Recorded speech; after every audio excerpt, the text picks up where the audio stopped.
श्रियकान्ताय कल्याणनिधये निधयेऽर्तिनाम् श्रीवेङ्कटनिवासाय श्रीनिवासाय मङ्गलम् लक्ष्मी सविभ्रमालोकसुभ्रूविभ्रमचक्षुषे चक्षुषे सर्वलोकानां वेङ्कटेशाय मङ्गलम् श्रीवेङ्कटाद्रिशृङ्गाग्रमङ्गलाभरणाङ्ग्रये मङ्गलानां निवासाय श्रीनिवासाय मङ्गलम्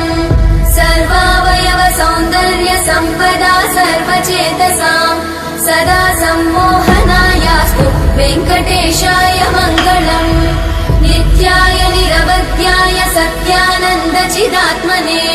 सर्वान्तरात्मने श्रीमद् वेङ्कटेशाय मङ्गलम् स्वतः सर्वविदे सर्वशक्तये सर्वशेषिने सुलभाय सुशीलाय वेङ्कटेशाय मङ्गलम्।